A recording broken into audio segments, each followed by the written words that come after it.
ಇವತ್ತು ಮುಂಜಾನೆ ರಾಮಪ್ರಸಾದ್ ಗಲ್ಲಿ ಓಣಿಯಲ್ಲಿ ಕೋಟೆ ನರಸಿಂಹ ದೇವರ ದೇವಸ್ಥಾನದ ಪಕ್ಕದಲ್ಲಿ ಒಬ್ಬ ಅಪರಿಚಿತ ವ್ಯಕ್ತಿ ನೇಣು ಹಾಕೊಂಡಿದ್ದಾರೆ. ಬೆಳಗ್ಗೆ ನಾವು ವಾಕಿಂಗ್ ಮಾಡಬೇಕಾದ್ರೆ ಒಬ್ಬರು ಮುಂಜಾನೆ ವೃದ್ಧ ಮಹಿಳೆ ಮುಂಜಾನೆ 5:15ಗೆ ಮ್ಯಾಗೆ ಹೋದಾಗ ಅದು ಕಂಡು ಭಯದಿಂದ ಹೊರಗೆ ಬಂದು ಎಲ್ಲರಿಗೂ ಹೇಳಿದ ಮ್ಯಾಗ ಪೊಲೀಸರು ಬಂದು ಈಗ ಬಂದು ಕರ್ಕೊಂಡು ಹೋದ್ರು. ಈ ಥರ ದೇವಸ್ಥಾನದಲ್ಲಿ ನೇಣು ಹಾಕೊಂಡು ಇದು ಆಗ್ತಾ ಇದ್ರೆ ಮುಂದೆ ಭಕ್ತಾದಿಗಳು ಹೋಗೋಕ್ಕೆ ಭಯ ಪಡ್ತಾರೆ. ಇದಾದ್ರೆ ಈ ಥರ ಆಗ್ತಿದ್ರೆ ಜನರಿಗೆ ಒಂದು ಭಯ ಉತ್ಪಾದನೆ ಆಗುತ್ತದೆ. ಅದಕ್ಕೆ ಸ್ವಲ್ಪ ವಿಚಾರ ಮಾಡಬೇಕು ಗೌರ್ಮೆಂಟು, ಸರ್ಕಾರನು ಸ್ವಲ್ಪ ಇದು ಮಾಡಬೇಕು. ಪೊಲೀಸ್ ಗಸ್ತ್ ಆಗಬೇಕು. ನಶಿಕನ್ಯಾಗ ಮುಂಜಾನೆ ಅವ್ಯವಸ್ಥೆ ಆಗಿಬಿಟ್ಟಿದೆ. ಓಣಿಯಾಗ ಯಾರು ಮಾಡ್ತಾರೆ ಏನಾಗ್ತದೆ ಗೊತ್ತಾಗ್ತಾ ಇಲ್ಲ.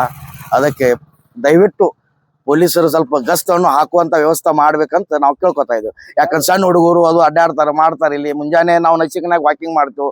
ಇದೊಂದು ಭಯದ ವಾತಾವರಣ ಒಂದು ಆದಂಗೆ ಆಗಿದೆ ನಮ್ಮ ರಾಮಪ್ರಸಾದ್ ಓಣಿಯಲ್ಲಿ. ಹೆಣ್ಮಕ್ಳು ಸಣ್ಣ ಹುಡುಗರೆಲ್ಲ ಭಯದಿಂದ ಇದು ಆಗ್ತಾ ಇದ್ದಾರೆ. ಗುಡಿಗೆ ಹೋಗ್ಬೇಕು ಹೋಗಬಾರ್ದು ಅಂತ ಭಯ ಉತ್ಪಾದನೆ ಆಗ್ಬಿಟ್ಟೆ. ಇವತ್ತಿನ ದಿವಸದೊಳಗೆ ಒಂದು ಸ್ವಲ್ಪ ಪೊಲೀಸರಿಗೆ SP ಸಾಹೇಬರ ತನ ಮುಟ್ಟಬೇಕಿದನ್ನು ಒಂದು ಏನಾರ ವ್ಯವಸ್ಥೆ ಆಗಬೇಕು. ಇಲ್ಲಾಂದ್ರೆ ಸ್ವಲ್ಪ ಭಾಳ ತೊಂದರೆ ಆಗಿಬಿಡ್ತು. ಗುಡಿಗೆ ಹೋಗಬಾರ್ದು. ಈಗ ಬರ್ಬಾರ್ದು ಗುಡಿ ಒಳಗೆ ನೇಣು ಹಾಕಕ್ಕೆ ಪ್ರಾಬ್ಲಮ್ ಆದ್ಮ್ಯಾಗ ಮುಂದೆ ಹ್ಯಾಂಗಾಗೋದನ್ನು ಭಾಳ ಇದು ಅನ್ಸಾಕತ್ತದ. ದಯವಿಟ್ಟು ಅದೊಂದು ಸ್ವಲ್ಪ ಗಮನಕ್ಕೆ ತರಬೇಕು SP ಸಾಹೇಬ್ರೆ. ಇದನ್ನ ವ್ಯವಸ್ಥೆ ಮಾಡ್ರಿ. ಏನಾದರೂ ಓಣಿ ಒಳಗೆ ಗಸ್ತ್ ಆಗುವಂಥದ್ದು ಏನಾರೇ ಒಂದು ವ್ಯವಸ್ಥೆ ಎಲ್ಲಿ ಯಾವ ಓಣಿ ಏನು ಒಂದು ಗೊತ್ತಾಗ್ತಾ ಇಲ್ಲ. ಪಬ್ಲಿಷರ್ ಅಂತ ಹೇಳ್ತಾರೆ, ನಮಗೇನೂ ಗೊತ್ತೇ ಇಲ್ಲ ಅದ್ರ ಎಲ್ಲಿ ಅವದಾನ ಏನದನ್ನ. ಸ್ವಲ್ಪ ದಯವಿಟ್ಟು ಒಂದು ಸ್ವಲ್ಪ ಓಣಿ ಒಳಗೆ ಗಸ್ತ್ ಆಗುವಂಥ ಪೊಲೀಸರದ್ದು ಏನಾರ ಬಂದೋಬಸ್ತ್ ಆಗಬೇಕು. ಪೊಲೀಸ್ ಪ್ರೊಟೆಕ್ಷನ್ ಬೇಕಲ್ಲ ಜನರಿಗೆ. ಏನಾರ ಆಗ್ಬೇಕಂತ ನಾವು ಇದು ಅಂತ ಕೇಳ್ಕೊಳ್ತಾ ಇರೋದು. ಇಲ್ಲ ಸರ್, ಪೊಲೀಸ್ ಬರ್ತಾ ಇಲ್ಲ. ನಮ್ಮ ಹುಡುಗರು 12 ತನ ಇಲ್ಲಿ ಕೂತಿರ್ತಾರೆ ಮಾತಾಡ್ಕೋತ. ಪೊಲೀಸರನ್ನು ನಾವು ಕೇಳಿಲ್ಲ, ಶೀಟನ್ನು ಕೇಳಿಲ್ಲ. ಈಗ ನಮ್ಮ ಹುಡುಗರು ಇಲ್ಲಿ ಕೂತಿರ್ತಾರೆ, ಇಲ್ಲೇ ಕೂತಿರ್ತಾರೆ. 12 ತನ ಕೂತೀವಿ, ಯಾರಿಗೂ ಗೊತ್ತಿಲ್ಲ. ನಶಿಕನಾಗ 5 ಗಂಟೆಗೆ ನಾವು ವಾಕಿಂಗ್ ಮಾಡ್ತೇವೆ. ಇಲ್ಲಿ ನಾವು ಮಾಡ್ತೇವೆ, ಹೆಣ್ಮಕ್ಳು ಎಲ್ಲರೂ ಮಾಡ್ತಾರೆ. ಏನೂ ಇಲ್ಲೇ ಇಲ್ಲ. 5 ಗಂಟೆ 5:05ಗೆ ಒಬ್ಬರಲ್ಲಿ ಹೋಗ್ತಾರೆ. ಇಲ್ಲಿ ಬ್ಯಾಲೆ ಪೂಜಾಕಂತ ಹೋಗಿರ್ತಾರೆ. ಅವ್ನು ನೋಡೋಣ ಭಯ ಆಗಿಬಿಟ್ಟು ಫಸ್ಟ್ ರೌಂಡ್ ಹೊಡೆದ್ರು. ಸೆಕೆಂಡ್ ರೌಂಡ್ ಒಮ್ಮೆ ಅಂಜಿ ಕೆಳಗೆ ಬಂದ್ಬಿಟ್ಟು ಅವ್ರು ಪೂರಾ ಮೈ ಇದು ಆಗ್ತಾ ಇತ್ತು. ಮತ್ತು ನಾವು ಏನಾಯ್ತು ಅಂತ ಕೇಳಿದ್ಮ್ಯಾಗ ಹಿಂಗೆ ಆಯ್ತು ಅಂತ ಹೇಳಿದ್ರು ಅವರು. ಗುಡಿ ಒಳಗೆ ಹಿಂಗೆ ಆಗ್ತಾ ಅಂತ ನಮ್ಗೆ ಎಂದೂ ಕಲ್ಪನಾನೇ ಬಂದಿಲ್ಲ.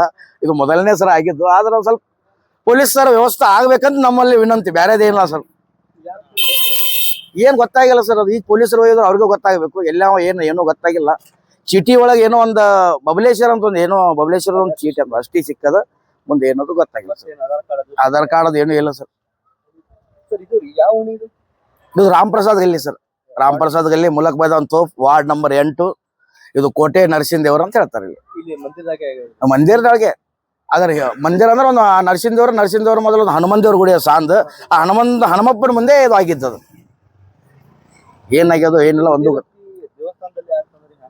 ಅದೇ ಸರ್. ದೇವಸ್ಥಾನ ಆದ್ರೆ ಮಂದಿಗೆ ಒಂದು ಭಯವನ್ನು ಉತ್ಪಾದನೆ ಮ್ಯಾಗ ದೇವ್ರ ಗುಡಿಗೆ ಹೋಗಬಾರ್ದು. ದಿನ ಜನರ ಸಣ್ಣ ಹುಡುಗರು ದೊಡ್ಡವರು ಎಲ್ಲರೂ ಮ್ಯಾಗ ದೇವಸ್ಥಾನಕ್ಕೆ ಹೋಗ್ತಾರೆ. ಇದೊಂದು ನೋಡಿ ಎಲ್ಲರಿಗೂ ಒಂಥರ ಭಯ ಆದಂಗೆ ಆಗ್ಬಿಟ್ಟ ಸರ್. ಸ್ವಲ್ಪ ಏನಾರು ನಮಗೆ ಪೊಲೀಸ್ದೊಂದು ಇದು ಆಗಬೇಕು, ಗಸ್ಟ್ ಆಗಬೇಕು, ಸಿಟಿ ಹೊಡಿಬೇಕು. ಏನಿಲ್ಲ ಇಲ್ಲ ಇಲ್ಲಿ ಈ ಒಣ್ಯಾಗಂತೂ ನಮಗೇನು ಪ್ರೊಟೆಕ್ಷನ್ ಇಲ್ಲ. ಇವತ್ತಿನ ನೋಡಿದಂತೂ ಪೂರ್ತಿ ಭಯ ಆಗಿಬಿಟ್ಟದ ನಮಗೆ. ಅದಕ್ಕೊಂದು ಸ್ವಲ್ಪ ಲಕ್ಷ್ಯ ಕೊಡಬೇಕು ಅಂತ ನಾವು ಕೇಳ್ಕೊತಾ ಇದ್ದೀವಿ ಅಷ್ಟೇ ಅವರನ್ನ.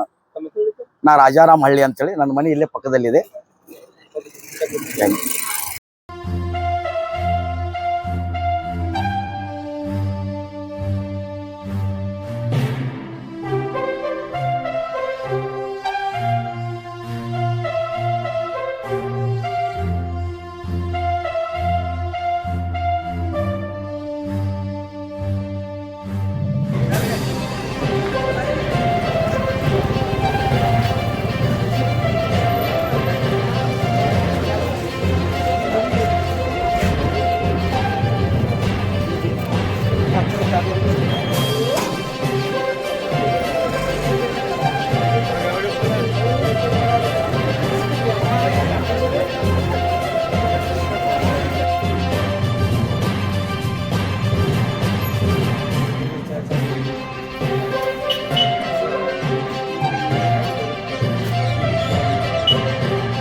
ಚಪ್ಪಲ್ ನೋಡ್ಬೇಕು ಸರಿ